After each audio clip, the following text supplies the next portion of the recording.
Na klinickém pracovišti, kde jsem se setkávala s akutními případy v kardiovaskulárních chorobách, pracovala jsem na koronární jednotce, pracovala jsem i s pacienty s chronickým srdečním selháním v transplantačním programu a vzhledem k tomu, že mám i celkem blízký vztah ke sportu a pohybuji se mezi výkonnostními sportovci, tak teď v současné době v ambulantní praxi narážím na spoustu pacientů, kteří dostávají všelijaká nejrůznější doporučení a tak se v tom jakoby potácí.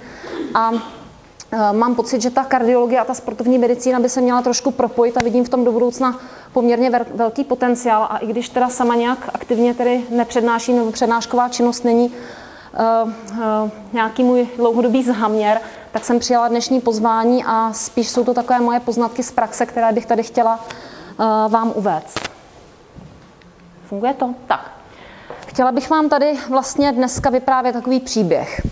Příběh o tom, jak se všichni máme v naší civilizaci moc dobře, tak dobře, že nás to zabíjí. Ten můj příběh, jako každý správný příběh, by měl mít svého padoucha, také svého hrdinu. Měl by mít své dobro a taky svoje zlo. A jak to nakonec celé dopadne, nezáleží jenom na mě, ale na každém z vás. A pokud to jednomu člověku třeba trošku změní život, tak si myslím, že ta moje dnešní prezentace měla svůj smysl. Tak. Já bych asi začala takovou tou klasikou, teda ještě bychom se odpověděli na tu otázku, tam si myslím, že ta odpověď je jednoznačná, protože všechny rizikové faktory kardiovaskulárních chorob můžeme v podstatě označit jako civilizační. Určitě si je teď krátce projdeme, ale nechci tady vyprávět dlouhý příběh o aterosklerotickém plátu.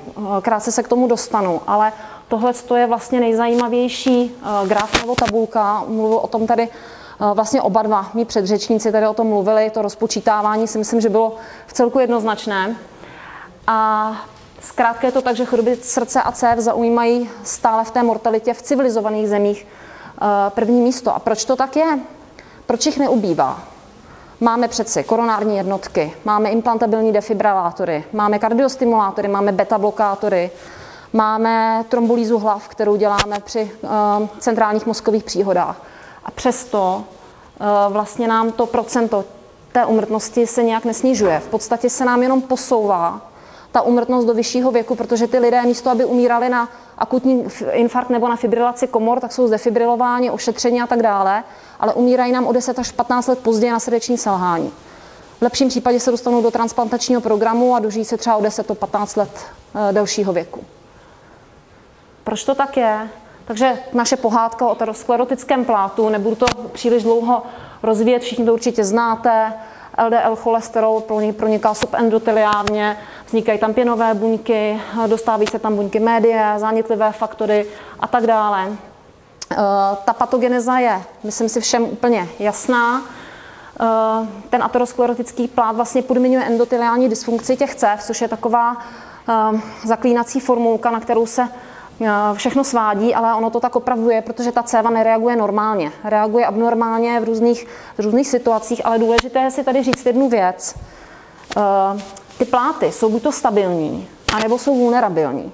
Ty stabilní pláty většinou vedou k angině pectoris, která může být i hemodynamicky významná, ty lidi mají klasické bolesti, pálení na hrudi a tak dále.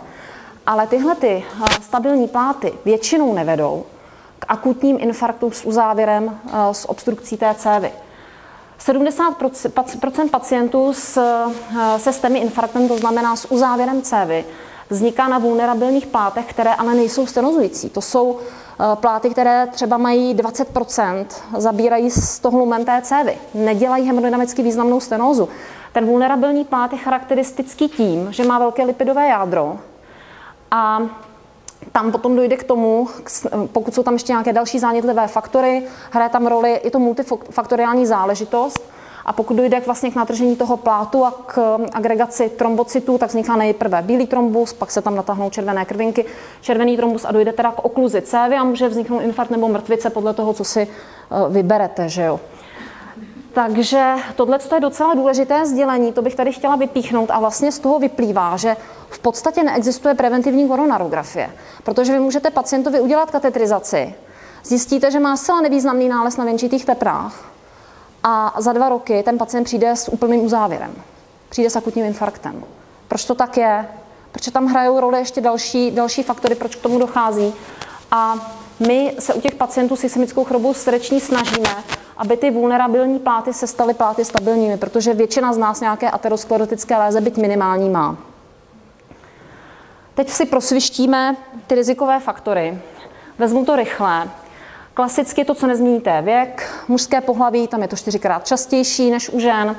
Rodinná anamnéza, kde je 3krát větší riziko, pokud je teda pozitivní, to znamená infarkt nebo ischemická choroba srdeční v včasném věku, ale neexistují žádné geneticky nebo žádné genové polymorfismy ani jasně specifikované geny, které by nám to nějakým způsobem mohly dopředu predikovat jako ty to tam máš jasný, ty prostě dostaneš infarkt a přesto nejde vlak. Takhle to prostě nefunguje a pokud někdo nabízí genetické vyšetření, které vám 100% vyloučí riziko ischemické choroby, tak prostě lže. Tak to jako není. Takže to máme to, co nemůžeme teda ovlivnit. To, co můžeme ovlivnit, je jasný, všichni to víme, kouření, nejvýznamnější rizikový faktor, pacienti s akutním koronárním syndromem jsou v 75% kuřáci a většinou bývají o 5 až 10 let mladší než nekuřáci. A pokud kouřit nepřestanou, tak to mají téměř spočítaný. Tak, z dalších rizikových faktorů, tady bych se u té hypertenze bych se docela chtěla zastavit. Dyslipidémie, diabetes, to jsou rizikové faktory. Myslím si, že tady o tom mluvil pan doktor v té úvodní přednášce, tam si myslím, že i ta obezita tam patří. Já tam pak ještě krátce zmíním metabolický syndrom. Ale u té hypertenze bych se chtěla chviličku zastavit, protože ta se skloňuje jako docela významný rizikový faktor ischemické choroby. Nicméně ty populační studie, které na to byly dělané v 60. až 70. letech, kdy ta hypertenze prostě nebyla dobře kompenzovaná u těch lidí. Ty kritéria jsou dneska velmi přísná a taky ty možnosti medikamentózní léčby jsou úplně někde jinde. Takže pokud ta hypertenze je dobře kompenzovaná, a tady na to bych teda chtěla apelovat, že tohle je docela podstatná záležitost, aby ty lidi měli ten tlak opravdu dobře kompenzovaný, máme proto velké spektrum medikace, můžeme si u těch pacientů víceméně vybrat, dokážeme to zkompenzovat dobře. A tady ta medikace, dobrá medikace, má velký význam. A i pomocné vyšetřovací metody, k tomu se ještě potom dostanu. Takže potom ten rizikový faktor není zdaleka tak významný jako ty rizikové faktory jiné. V těch 60. 70. letech existoval možná diuretika, nitroglycerín a v lepším případě už možná trimepranol, ale to bylo asi tak všechno. Dneska prostě to spektrum těch léků je úplně někde jinde. Tohle to je zvládnuté dobře. Metabolický syndrom, který je definován 3 z těch 5 faktorů, které mám tamhle vypsané nahoře. Obvod pasu muži nad 100, ženy nad 88, všichni se změřte doma. Glykémie nad 6, HDL cholesterol, podstatný rizikový faktor u mužů, je to kritérium vlastně jinde než u žen, triglyceridy a vysoký krevní tlak. Potom jsou tam ty vlivy nutriční, taky navazuje na úvodní přednášku známá studie Leondert Heart Study, která srovnávala vlivy právě středomořské stravy a stravy západní, kde teda to vyšlo jednoznačně ve prospěch toho stravovacího systému, které mají jižní národy, převážně tedy Francouzi a Řekové, si myslím, že ty jsou na tom asi úplně jako nejlíp. A dokonce mají i jiné skóre tabulky, než máme my. My máme daleko vlastně, když se podíváte na klasické skóre tabulky, kde si vlastně můžete z hladiny cholesterolu, z věku, z toho, jestli se jedná o kuřáky, nekuřáky, odečíst zhruba riziko fatální kardiovaskulární příhody v následujících 10 letech, tak u nás jsou ty tabulky jiné, jsou vlastně jakoby horší, než jsou třeba pro Francii. Jo? Takže, ale neznamená to, že pokud se odstěhujete do Francie a lehnete si tam v Provence někde na zahrádku nebo na břeh Středozemního moře, že máte okamžitě nižší jako riziko infarktu. Je to spojené s celým tím životním stylem a s tím životním přístupem prostě těch národů. No ale proč? Když ty pacienti dost často ty rizikové faktory nemají, nebo ji mají minimální. Mají třeba jenom rodinnou anamnézu, nejsou to kuřáci, nejsou to diabetici, mají normální hmotnost, třeba i výkonnostně sportují nebo mají výrazně aktivní životní styl. Tak proč přichází s takovýmito kazuistikami? Tady vidíme, já zkusím, jestli mi funguje to ukazovátko tady. To je to nahoře. Teď abych nezmáčkla nějakou úplně jinou věc. Tady, jak je ta šipečka. Tak tam vidíme vlastně akutní uzávěr RIA, ramus interventricularis anterior, a tady vidíme krásné elevace na přední stěně. které pokud ten pacient měl štěstí, tak se tam udělala plastika, obnovil se průtok a možná ani neskončil s velkou lézí. Ale takovýto pacienti skutečně existují, máme v ambulanci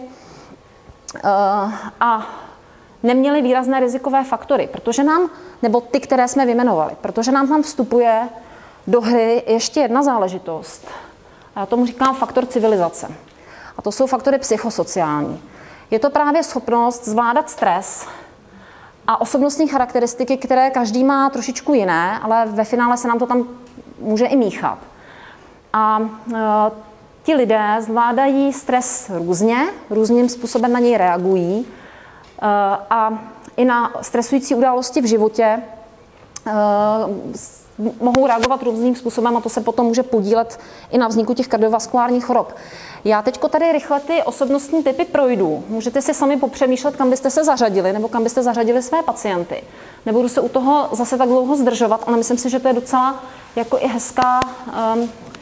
hezká ukázka toho, že ne všechno vypadá tak jednoduše podle těch učebnic.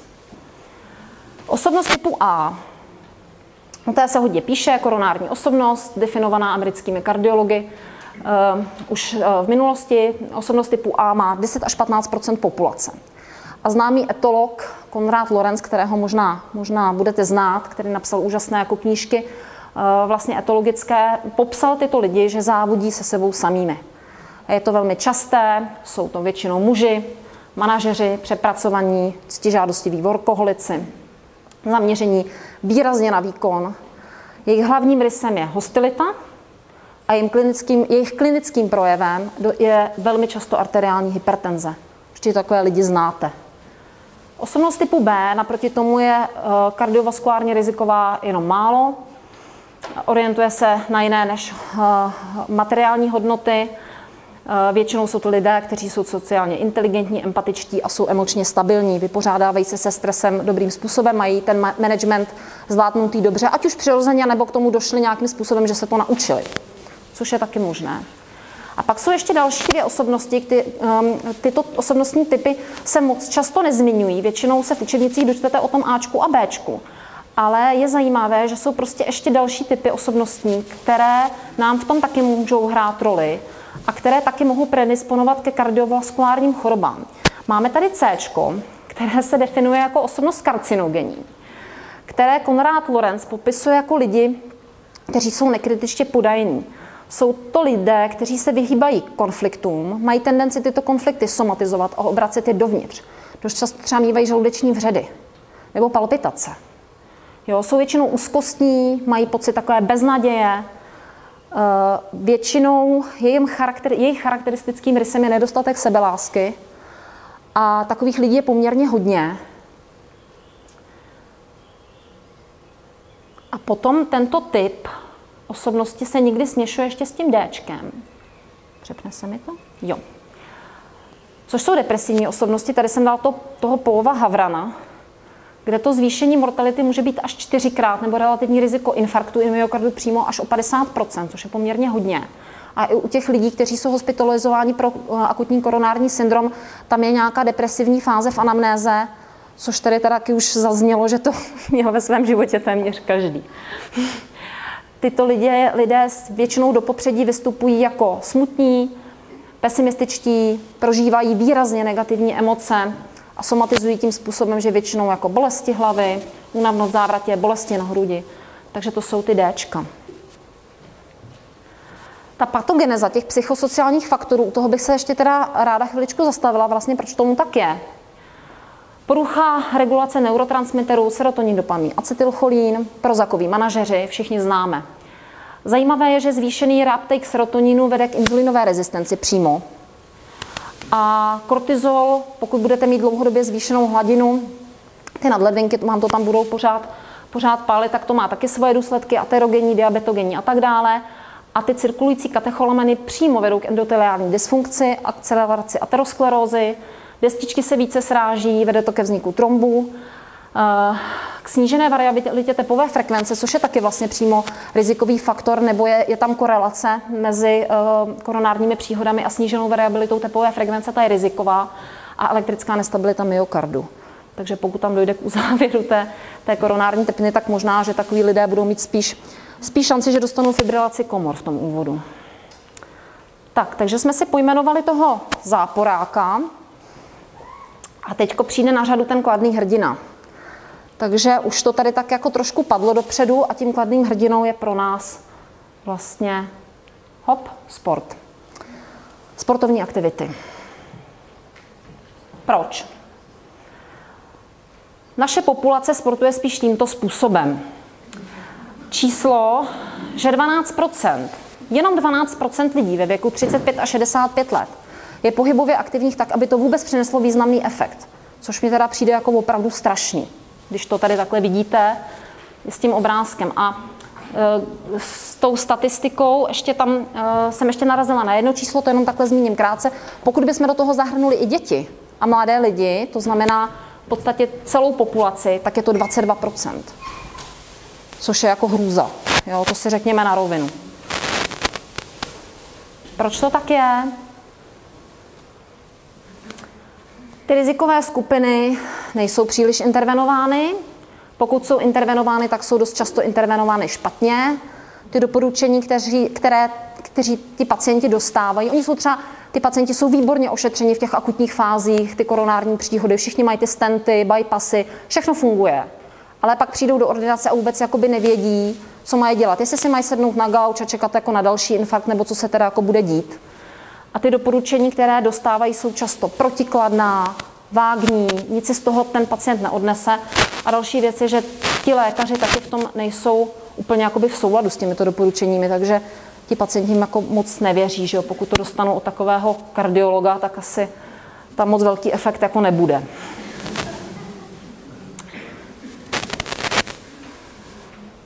Tak. A tady je takový hezký obrázky jsem sem dala. Ve studii, kterou dělal pan Pfaffenberg, která trvala 14 let a zahrnovala, tuším, asi 10 000 lidí. A byla to prospektivní, 14 let trvající studie. Tak z té studie vyšlo, že energetický výdej 7733 kJ za týden při 6 metabolických ekvivalentech, což je už taková svižnější fyzická aktivita, ostrá chůze, kondiční plavání, žádná jako jízda na kole z kopce, ale taková jako rekreační svižná cyklistika, běh rychlostí asi 9 km za hodinu. Tak při takovéto aktivitě v těch délkách, které jsem tam vypsala, chůze 6,5 hodiny, plavání 5 hodin, běh 3 hodiny, cyklistika 5 hodin, tenis dvouhra 3,5 hodiny, 4 má asi 5 hodin, to jsem přepočítávala, tam opravdu čekáte na ten míč, takže tam musíte být díl. Tak v té studii vyšlo, že tento energetický výdej snižuje kardiovaskulární riziko stejně, jako když přestanete kouřit. Což se vůbec nikde nepíše a nikdo vám to neříká. A to je jako zásadní informace. To bych byla ráda, kdybyste si ho tu odnesli. Neznamená to, že máte dál kouřit a k tomu jezdit na kole, takže to riziko budete mít stejný.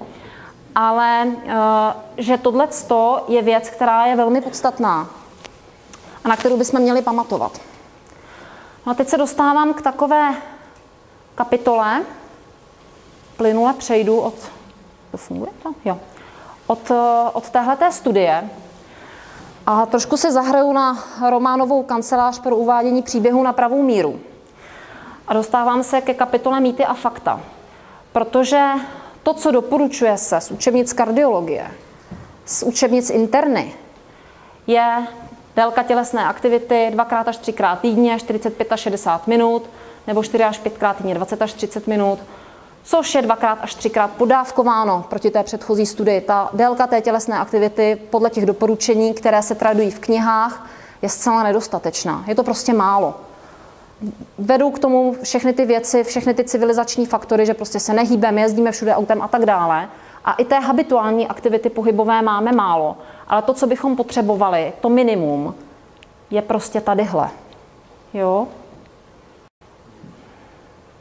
A stejně tak je to s intenzitou pohybové aktivity, která se doporučuje. To je další takový mýtus pěkný.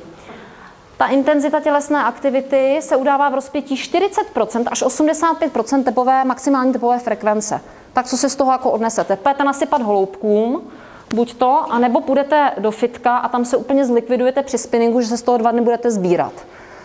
Takže je potřeba tohleto nějak lépe zhodnotit. a začít to dělat trošku jinak a těm pacientům to doporučovat tak, aby to dávalo nějaký smysl a mělo to hlavu a patu. Takže se dostaneme k dalšímu. A to je rovnice, taky oblíbená všemi. 220 minus věk je TF max, maximální tepová frekvence. Takže k tomu řeknu několik věcí. Maximální tepová frekvence vaše, když se odečtete svůj věk, takhle, vaše maximální tepová frekvence není 220 minus věk. Vaše maximální tepová frekvence je tepová frekvence, na kterou se vaše srdce dostane při maximální zátěži.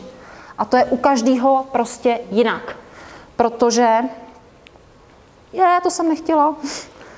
Jak se dostanu zpátky? Nahoře? Tak.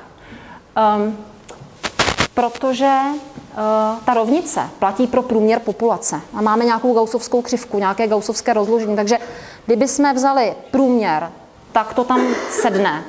Ale směrodatná odchylka je jednoznačná. Vy se můžete potkat s lidmi, kteří jsou bradykardičtí, kteří jsou parasympatikotonní a budou mít nízkou maximální tepovou frekvenci. A potkáte se naopak se sympatikotonními slečnami, které se prostě dostanou na 210 tepů za minutu při maximální zátěži. Takže tohle je potřeba otestovat a brát to individuálně. Jo. Dál tam samozřejmě můžou hrát roli i přidružená onemocnění, jako třeba štítná žláza a tak dále. A samozřejmě medikace, beta-blokátory. Přečtěte si většinou, že beta-blokátory maximální tepovou frekvenci snižují, ale o kolik? Když potom těm lidem uděláte zátěžové vyšetření, tak je potřeba jakoby vědět, kam až toho člověka můžete třeba pustit, takže to je potřeba otestovat. No a když přijdete do posilovny, jdete si tam na to běhátko, nebo na to kolo, nebo na ten orbitrek, tak tam uvidíte tady ty tabulky, přesně ty zátěžové zóny, anaerobní, aerobní. Ale 30letý člověk může být, nebo když budeme mít jinak, když budeme mít 2 30leté lidi, tak může být při stejné tepové frekvenci, jeden už může být na hranici anaerobního pásma a pro druhého to bude lehký výklus. Jo, takže je potřeba tohleto individualizovat a na tohleto potřeba myslet. Takže TF max 220 minus věk, úplně na to zapomeňte. Teď se dostáváme ještě k další kapitole, což jsou náhlá úmrtí sportovců. To jsou takové věci, které pokud se dostanou do médií, tak jsou velmi emočně silné, protože u těch vrcholových sportovců je to vždycky tragédie. Ty lidi prostě většinou mají rozjetou kariéru, jsou mladí a najednou prostě zůstanou ležet uprostřed hřiště. Jako je to strašný, je to strašná věc. Ale ta incidence je 1 ku 100 000. A tam se pořád zvažuje, vedou se nejrůznější debaty, jestli teda má smysl dělat nějaké širší vyšetřování, kromě třeba EKG u těch sportovců v těch sportovních klubech, jestli má smysl třeba paušálně dělat echo, zvažuje se cost benefit prostě u těch sportovních klubů. Ze 40% se většinou jedná o hypertrofickou kardiomyopatii, pak sem patří anomálie koronárních tepen, pak taková nozologická jednotka, která taky není úplně vzácná, což je arytmogenní kardiomyopatie, dřív se tomu říkalo arytmogenní dysplazie pravé komory. Myokarditida, to jsou takové ty klasické případy, jak časně nastoupily sportovci po nějakém chřipkovém onemocnění, třeba s horečkami do tréninku a vlastně zůstali ležet na tom hřišti, protože dostali vlastně akutní arytmii, fibrilaci komor. Potom jsou to vrozené takzvané kanálopatie, syndrom dlouhého QT, VPV syndrom, Brugarda syndrom a tak dále, nebo srdeční vady vrozené, ale to už není zase tolik jako časté. Ale to riziko je 1 ku 100 000. Ale pokud budou sportovat lidi na 40 let, tak to riziko je 1 ku 15 000, 6krát víc. A nejčastější příčinou je ischemická choroba srdeční. Já jsem minulý týden byla na pražském půlmaratonu, tam startovalo 6 000 lidí, že kdyby byli všichni nad 40 let, tak jednou za 2 roky to na někoho z nich v tom sportu přijde. A že to není jako zas tak vzácné, tak to vám můžu dokladovat vlastně i na vlastním příběhu, protože před 2 lety jsem byla na dlouhém triatlonu v Rotu a při tom závodě, kde startuje asi 4 000 lidí, 2 lidi skutečně zemřeli. Jeden při plavání, jeden na kole, na náhlou smrt. Jo, takže to riziko reálné, jako je tadyhle, a je potřeba na to myslet a je potřeba s tím umět pracovat, ale neznamená to, že nemáme sportovat. A teďko k tomu mám takovej takovej opis v podstatě. Pan Vývek, který prodělal akutní disekci aorty, se vlastně z tady toho zpovídá, z toho svého onemocnění ve své knize Biomanžel. Nevím, jestli jste to četli, tak já to asi na vás nechám tady jenom působit teďko ten text. Všichni už víme, jak to skončí.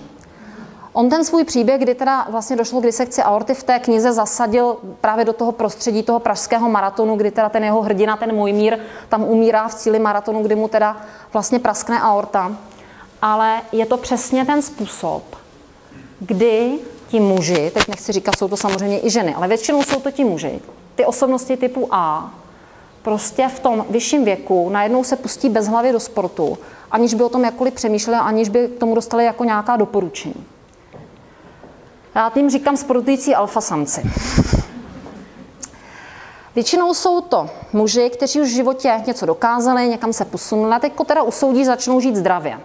Takže si po té 40 koupí třeba ten triatlonový speciál nebo jenom tretry a začnou se věnovat sportu. Většinou se věnují vytrvalostním disciplínám, protože ta vytrvalost se dá rozvíjet poměrně jakoby do vyššího věku. V těch silových disciplínách tomu tak není. A v těch veteránských kategoriích mohou být úspěšní a ono to jakoby tak jako hezky vypadá, že jo. Ale většinou bývají přemotivovaní, trénují hrozně moc, absolutně neregenerují vůbec. Mají úplně nesmyslně postavené tréninky, které jsou prostě zaměřené na intervaly, takže dost často, na intervalový trénink, takže dost často skončí s nedoléčenými virovými infekty, mají nedoléčené úrazy, jsou tam potom pohybové prostě problémy, odchází menisky a tak dále. K tomu asi jakoby nebudu dělat nějakou rozsáhlejší přednášku, ale právě tady u těch lidí může u nerozpoznané ischemické choroby srdeční dojít k náhlému úmrtí. A ten pozitivní efekt toho sportu je úplně jako někde jinde, než u člověka, který to uchopí takovýmhle způsobem. Jo. Protože ten sport pro něj není přínos, není pro něj nějaká cesta k tomu, jak změnit svůj životní styl k tomu, aby se cítil líp. Ale je to pro něj další stres, je to pro něj další katecholaminová zátěž, protože se zaměřuje na ten závod, aby byl úspěšný a tak dále. Pak samozřejmě bere všechny ty doplňky výživy, ty gainery, které jsou aterogenní, vedou k inzulinorezistenci, většinou mají vysokosacharidovou dietu, zaměřenou na jednoduché cukry, takže tam se ten proces taky jako zrychluje poměrně rychle, poměrně dost. A teď se dostanu vlastně k závěrečné části té mé přednášky nebo té mé prezentace, jak by to vlastně mělo tedy vypadat. Jak bychom to měli dělat, aby jsme my i ti naši klienti to dělali dobře. Ten sportovní plán by měl být součástí prevence u všech lidí, kteří mají kardiovaskulární choroby. A nejenom ty, jako obecně, je to pro celou populaci. Ale já tady mluvím o svém oboru, takže tak. Ten program by měl být ušitý těm lidem na míru. Měl by zohledňovat prostě individuální variabilitu. Měl by zohledňovat přidružená onemocnění, měl by zohledňovat rizikové faktory u každého toho pacienta. Důležitý je, že tím sportem by se ten klient nebo ten člověk měl bavit. Měl by si vybrat takovou aktivitu, která je mu blízká, ve které se bude cítit dobře. A ne, že mu někdo řekne, hele, kup si rotoped, on si ho teda, a měl by si na něm 4x týdně 30 minut jezdit. No, takže on se ho koupí, dá se ho do obýváku a tam mu na tom visejí ručníky nebo baťohy, že jo. Jo, musíte pro něj vybrat něco, co ho baví, aby u toho vydržel, aby u toho zůstal. Když u toho vydrží půl roku, 2-3 měsíce, tak už u toho potom vydrží, protože ten sport prostě toho člověka posouvá někam jinam a tam, kam ho posouvá, tam je mu v tom většinou velmi dobře. Musíte vycházet z možností, které ten člověk má, zasadit to do nějakého jeho režimu a do jeho i schopností. A ten sportovní plán byste mu měli nastavit individuálně podle toho, jaké bude mít výsledky v těch jednotlivých testech. Tak. A důležitá je samozřejmě vnitřní motivace. Když se nechce, tak je to horší, než když se nemůže. A pokud ten kardiolog, které to doporučení dává, je rozumný, tak je sám s těmi doporučeními, které dává v souladu. Pan profesor Pirk, ten je zářným příkladem pro všechny a myslím si, že takto by to mělo vypadat. V 60 letech dávat maraton, to si myslím, že je docela jako slušný. Teď k těm konkrétním radám. Nejdřív se krátce zastavím u té prevence sekundární. Tam se tedy přimlouvám za to, že pokud ty lidi už mají prokázanou ischemickou chorobu srdeční, a ke mně třeba chodí pacienti opravdu i po infarktech, po plastikách chlopně a podobně, tak pokud jsou právě třeba udělanou kompletní revaskularizaci, měli by mít ošetřené všechny rizikové stenózy. Pokud se jedná o jiná onemocnění kardiovaskulární, tak se samozřejmě postupuje klasicky podle guidelines. Pokud je třeba nějaká srdeční vada nebo nějaká arytmie, která by se výhledově měla řešit, tak pokud ten člověk je ve výkonnostním sportu, tak třeba někdy je dobré i uvažovat o nějaké včasnější intervenci. Jo. A teď se dostávám k té prevenci primární. Tam je důležitý, že ty rizikové faktory, které jsme se zmiňovali na úvod, by měly být intervenovány velmi přísně a velmi těsně. Na prvním místě asi tam si myslím, že bych měla zmínit zase opět tu hypertenzi, protože to je jakoby docela důležitá věc. Tu medikaci u těch lidí bychom měli velmi revidovat, vyhnout se tomu, aby ty lidi měli hodně prášků, které třeba kolikrát působí i proti sobě, že s čím někdy mi přijdou pacienti od praktiků, nad tím teda zůstává rozum stát. To tady hodím teda jenom takový příklad do pléna. Teďko mi přišel kluk asi 42letý, říkal, hele, mě hapruje nějak tlak, já bych se u tebe zastavil. On mi na to sice dal praktik nějaký prášky, ale mě to nějak kupé nesedí. Přišel mi 40, fakt asi 40 nebo 42 mu je. A já říkám, a co ti jakoby dál? A ten pacient měl normálně diuretika. Jako lék první volby od praktického lékaře diuretika. Ten tlak neměl kompenzovaný. A to po minutu, že teda 10 hodin týdně nějakým způsobem výkonnostně sportoval, že chodil do posilovny, hrál hokej a tak dále.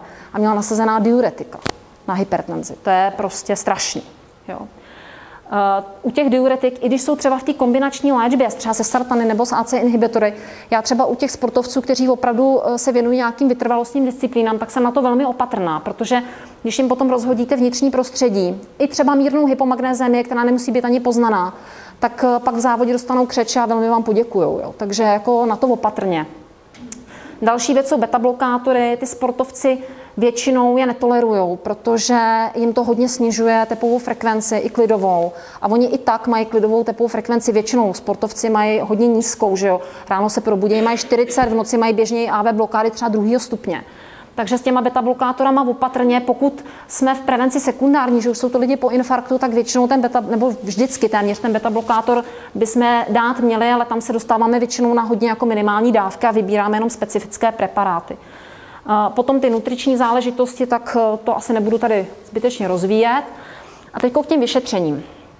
Zásadním vyšetřením pro vlastně preskripci jakékoliv pohybové aktivity by měla být zátěžová ergometrie, která by měla být udělaná dobře, s tím cílem, že v první řadě samozřejmě chceme vyloučit nějakou zátěžovou ischémii.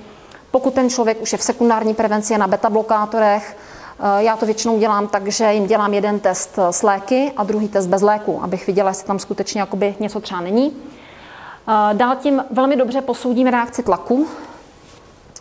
Stává se, že i mírná hypertenze, třeba v zátěži má těžkou hypertenzní reakci, a takovému pacientovi bychom to antihypertenzivu měli dát, protože pokud sportuje, tak se na ty třeba tepové frekvenci, při kterých už ten tlak je vyšší, dostává poměrně často a může to být pro něj riziko. Takže to je taky docela důležitá věc. Samozřejmě tím posoudíme kondici a stanovíme tu maximální tepovou frekvenci. Z toho dokážeme i zhruba, pokud toho člověka známe, tak z toho dokážeme zhruba i odhadnout anaerobní práh a doporučit mu nějakou teda tréninkovou aktivitu. Ještě k té TF Max. Tam je ještě jedna věc, u nás se zátěžové testy dělají na bicyklovém ergometru. To je prostě taková evropská jako tradice, v Americe se většinou používá běhátko. Na tom bicyklovém ergometru ta TF Max je zhruba o 5 až 7 tepů nižší než při běhu. Je to logický z toho důvodu, že na tom kole v podstatě zapojujete jenom femorální svaly. Ani nepoužíváte hamstringy, protože tam nemáte nášlap, takže tlačíte jenom vlastně dolů a nemůžete tahat nahoru. Takže to tělo se nedostane prostě do takových obrátek, jako třeba na běhátku. Takže pokud ty lidi běhají, tak tam musíte trošičku jakoby jim to odkorigovat. Pokud máte peníze, tak můžete koupit spiroergometr. To už je samozřejmě lepší, můžete přesně stanovit anaerobní práh, nebo můžete teda udělat laktátový test. Tam už přesně stanovíte anaerobní práh, stanovíte VO2 max, což je spíš užitečný pro sportovce juniory. Pokud jde o nějaký, nechci říct jako rekreační, ale jakoby i výkonnostní sport, tak to VO2 max není zase jako tak podstatná záležitost, navíc je to parametr, který je trénovatelný. A nastavíte přesně teda ty zátěžové zóny vlastně podle přesného výpočtu toho anaerobního prahu, který vám vlastně udělá ten spiroergometr. Je to vlastně úplně stejné jako ergometry, akorát, že šlapete s náhubkem teda, jo. A teďko, jak bychom to měli u těch lidí nasajzovat. Pokud budu tam mít tyko dvě skupiny, pokud se zaměříme na tu většinu, která je teda sedavá, která teda nesportuje, na těch 88% té nesportující populace, tak bychom se rozhodně měli zaměřovat na základní vytrvalost u těch lidí, ne na nějaký jako náročnější trénink, takže by měli trénovat v tom aerobním pásmu 1 až 2, což laicky řečeno orientačně je taková aktivita, při který ten člověk je už zadýchaný, že už nedokáže jakoby si povídat s tím svým sparring partnerem, jo, tak zhruba tak, jo, nebo mluvit s přestávkami. Ta pohybová aktivita by měla být alespoň 4 hodiny týdně. Takováhle. 1 až 2krát týdně by se do toho měl zařadit posilovací trénink. Pokud ty lidi už mají nějaké pohybové problémy, tak by to měli probrat s fyzioterapeutem, nastavit tam nějaké stabilizační, rehabilitační cvičení, ale zároveň, a to je důležitý, vlastně k tomu životnímu stylu a těm civilizačním chorobám, ty lidi by měli zvýšit pohybovou aktivitu v běžném životě. To znamená, že by měli přesně si to auto zaparkovat o ten jeden blok dál. Ty schody by měly vyjít. Měli by docela dobrý jsou krokoměry, který vám počítají vlastně, máte i aplikaci v telefonu, kolik kroků za den uděláte, jestli to je dost nebo málo. Mě už tady dneska pípali asi 4x hodinky, že nic nedělám.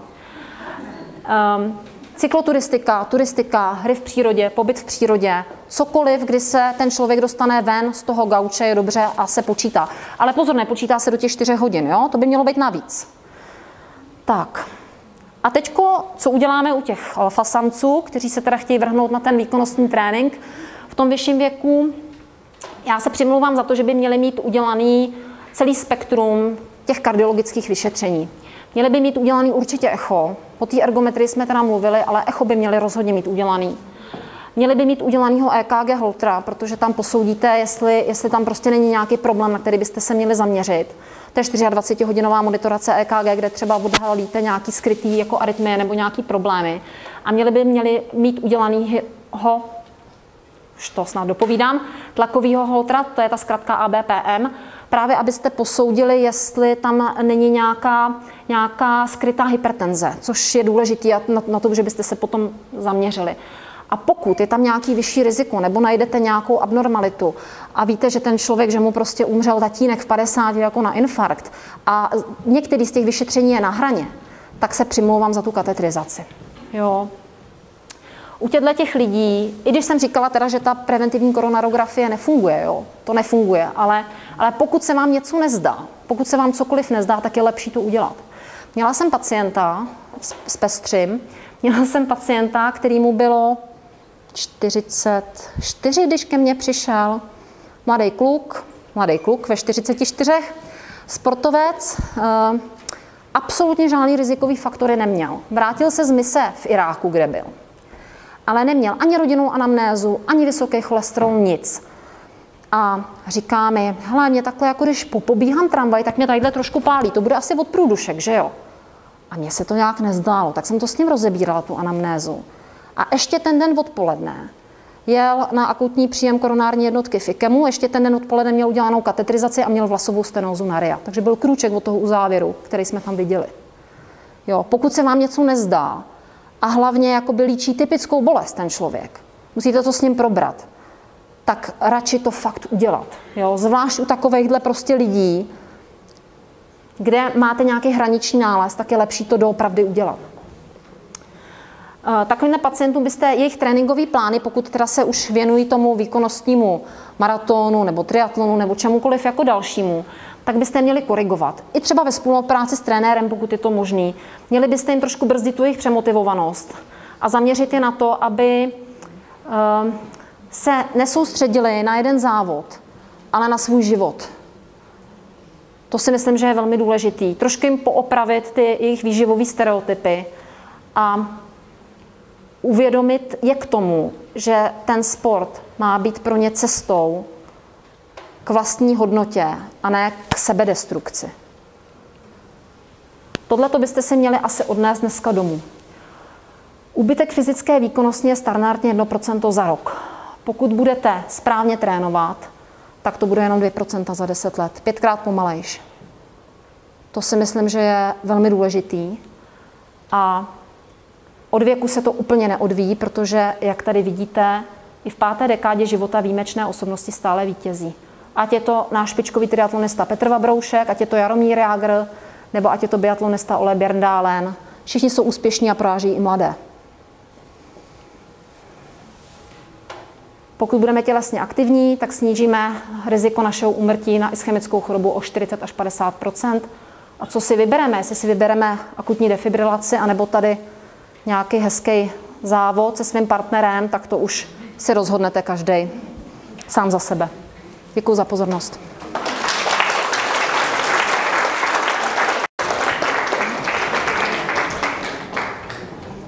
Děkuji paní doktorce za motivační přednášku. Prosím dotazy. Jo, to si vem. Jo, takhle to se bude hned, jo. Počkej, to se dám pryč. Nikdo se nechce na nic zeptat. Ale když už jen, tak myslím, že tady s těmi autosanky doma. No to je těžký, musíte sportovat s nima, no. Z toho nevymotáš. Jsme to tam zamotali normálně. Počkej, já to rozepnu. Paní doktorko, vy máte tu ambulanci nějak specializovanou pro tu produkce? Ne, ale oni se ke mně tak jako stahují. Jo, ke mně chodí celé spektrum pacientů, ale tím, že se pohybuju kolem sportu poměrně dost, tak Maraton neděláte? dělám maraton, dělám triatlon,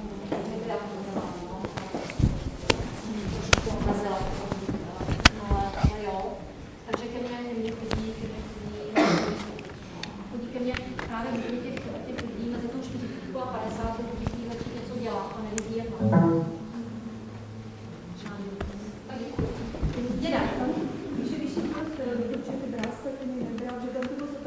No, pro mě je to takové kontroverzní jako velké téma. Jo. Podle guidelines by statiny měly dostat všichni lidi sekundární prevenci. Takže pokud ten člověk prostě prodělal koronární příhodu, tak by statin měl být. Na to ty studie vychází. Jak tady bylo řečeno, studie si můžete dělat, jakou chcete. Jo, a záleží na budování zaplatí. Ale prostě je to tak, že v té sekundární prevenci by ty statiny být měly. Já je primární prevenci téměř nedávám. Já to lidi se snažím intervenovat jiným způsobem a spíše nedávám. Pokud je tam genetický riziko a ty lidi mají extrémně vysoký cholesterol, dělám celý spektrum. Navrhuji třeba lipoprotein malý a potom, když tohle je vysoký, když prostě dodržovali všechny doporučení, co jsme si jako řekli, tak potom jo, ale jinak ne. No, u lidí po infarktu ano, protože tam jakoby ta stabilizace těch plátů s těma statinama by měla být vlastně po té intervenci. Těch statinů, takže asi tak.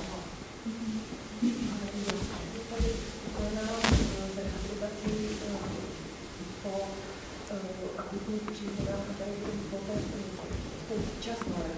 Jo. To je docela jako důležitý téma. No, protože tady je docela krize. No, je to krize. Jako jediný, co teda neví, co má dělat. A jediný, s čím jako já třeba mám jako dobrou zkušenost, ale to se skutečně týká jenom jakoby třeba velkých zákazů. IKEM se spolupracuje s Lázeňma v Poděbradech. Pokud prosím? Jo, to já neznám. No. Moje domovské pracoviště je IKEM, takže my prostě pokud jsme měli pacienty třeba po aortokoronárním bypassu nebo po operaci klopně, tak tam to funguje tak, že ty lidi jsou většinou 2 až 3 dny jakoby na koronární jednotce nebo na intenzivní péči, na ARU. A když se začnou mobilizovat, tak asi ještě zhruba dalších 5 dní stráví na standardním oddělení a pak se rovnou překládají do Poděbrad, kde teda vlastně dochází potom k té časné rehabilitaci a funguje to. Jo. Ale pokud ten člověk jako dostane akutní koronární syndrom v terénu, má své elevace, přivezová rezota, ošetří se prostě klasicky většinou stráví v tom kardiocentru 3 dny maximálně, pokud jako ten průběh je dobrý. Pak ještě 2 dny možná někde na nějakém okresném pracovišti, kam mu teda přeloží. A pak jde domů a doporučení 0. Statin, beta blokátor, AC inhibitor, Ano, vidím samozřejmě a nashledanou, najděte si svého kardiologa. Jako takhle to doopravdy je. A je to strašný, to strašný. Pro ty lidi je to jako skutečně důležité. Já mám takovou pacientku, která taky prodělala takový infarkt a ta si teda nějak jakoby vydýmala Poděbrady, takže po infarktu jela do Poděbrad, ale ona je to výkonnostní sportovkyně, takže tam, když ji posadil ten národopé, tak ona říkala, to radši posypat těm ptáčkům, že jo, protože... No, třeba tady mám známý, které to operaci těžké srdce. V podstatě vůbec nevěděl, co má dělat, a už mělo být prostě zátěžové nějaké. No, tam by mělo být jakoby... Ty lidi by měli mít časně vlastně udělaný zátěžový test, že by se měla zopakovat, měla být doporučená vlastně tak podle výsledků těch testů, jak to bude, a to hlavně doufám dobře s tím, že lidi pokud jsou těch kardiologických kolek, mají třeba nějaký vývod a tak dále, tak těch hlavní si s tím není poradit, že ty Poděbrady mají nějaký intermediál, že to tam prostě funguje jako dobře. Je to tristní a je to velký prostor pro práci. Já mám učitelku a já jsem si zeptala, vy teda vůbec spolupracujete s těmi ale vy jste normální, že normální. No, na těch 50, oni začnou si 60. no to je dobře. Ano, já to najít, ale myslím, já dělám No. A já si pomůžu od lékaře. A mě to nechtějí dát. Přesně To tak. je rozdíl. Jo, a já přijdu. No, že já nevím, která má kardiovu, která má lepinu, která No, má jasně. tohle a tohle. Nemůžu se to zaplatit třeba. Ale jo, že Když se kroutí, no, to je Vlastně si to obor lékař o nich něco ví. tak mělo by. Od toho dostává kapitační platby, že jo, vrhneme si to na rovinu. Šťoula. Tak já děkuji moc paní doktorce za přednášku.